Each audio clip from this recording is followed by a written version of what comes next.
We will see the method number 6 again.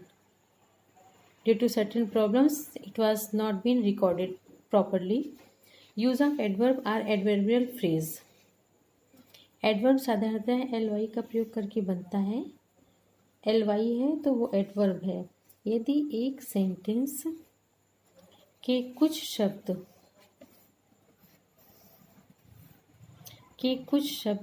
Adverb का कार्य करते हैं तब उसे एडवर्बियल फ्रेज कहते हैं. यह नियम तब प्रयोग में आता है जब दोनों सेंटेंसेस में कोई एक सेंटेंस दूसरे सेंटेंस की मुख्य वर्ब की विशेषता बताता है. तो जो सेंटेंस विशेषता प्रकट करता है उसे एडवर्ब, यानी एक सेंटेंस दूसरे सेंटेंस के मुख्य वर्ब की विशेषता बताता है, और जो सेंटेंस विशेषता प्रकट करता है उसे एडवर्ब या एडवर्बियल फ्रेज में बदल देते हैं. जैसे for example, he went to school,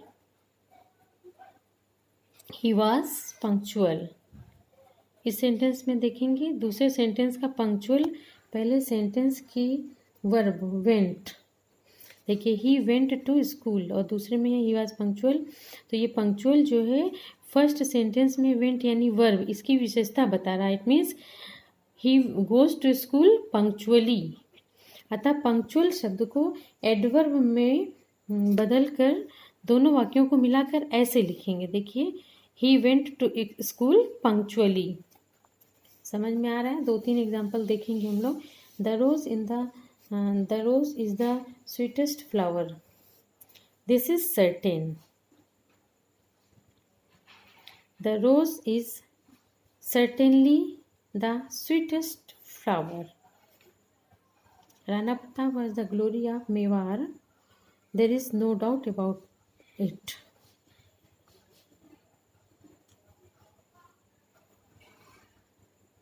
So, Rana Pratap was undoubtedly the glory of Mewar.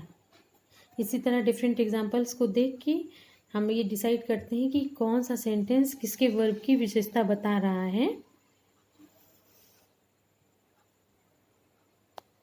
देखिए सेंटेंस को.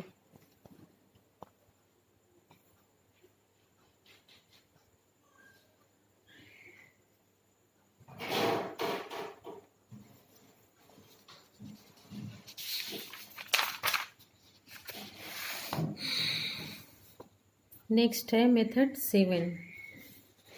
वो अभी तक हमने पढ़ा एडवर्ब फ्रेज. अब use of adjectives.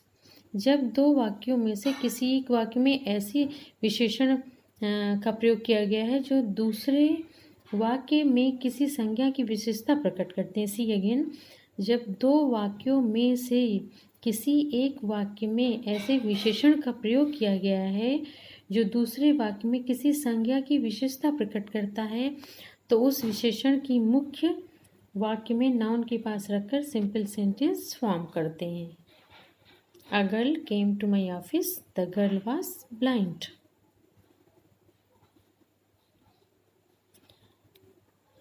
A girl came to my office. ये देखिए फर्स्ट सेंटेंस है और दूसरा द गर्ल वॉज ब्लाइंड. लड़की कैसी थी? ब्लाइंड. ये उसकी विशेषता है शी वॉज ब्लाइंड. तो ये जो वर्ड ब्लाइंड है इसको हम जब कंबाइन करेंगे सिंथेसिस करेंगे तो गर्ल के पहले लिख देंगे.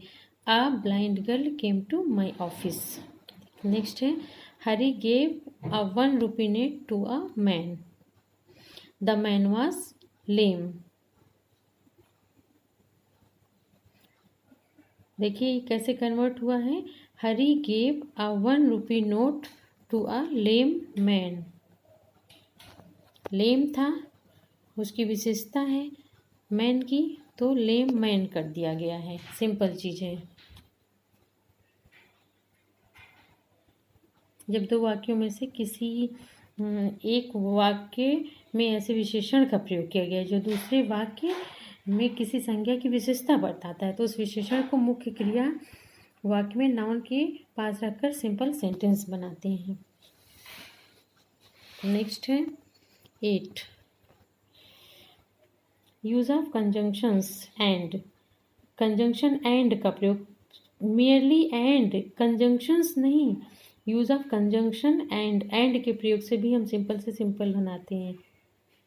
दो सिंपल सेंटेंसेस के मध्य एंड का संयोजन का यूज़ करके भी एक सिंपल बनाया जाता है। ये बहुत ही सिंपल है। As the name is given separate. I went to buy a pen. I went to buy a pencil also. तो I went to buy a pen and a pencil, बस एंड से हमने दोनों सेंटेंस को जोड़ दिया है। Ram went to Kanpur, Mohan also went with Ram. Ram and Mohan went to Kanpur. तो ये मेथड्स हैं सिंपल से सिंपल सेंटेंस बनाने की। नंबर 1 था यूज़ ऑफ पार्टिसिपल। फिर है नॉमिनेटिव एब्सोल्यूट का प्रयोग करना, और उसके बाद है noun or phrase in apposition, जो नाउन की क्वालिटीज़ हैं उनको कॉमा करके आगे लिखने वाला। फिर एडवर्बियल फ्रेज का प्रयोग है,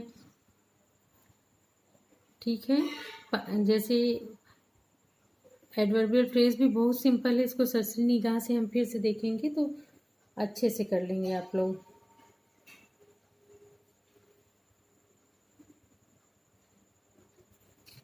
और नेक्स्ट आता है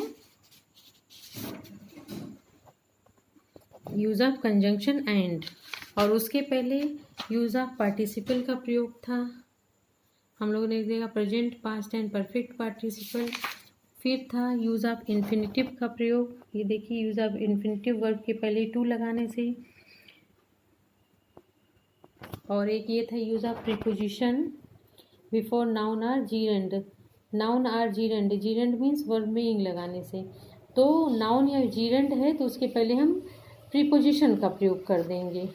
ये मेथड्स हैं सिंपल से सिंपल में चेंज करने की।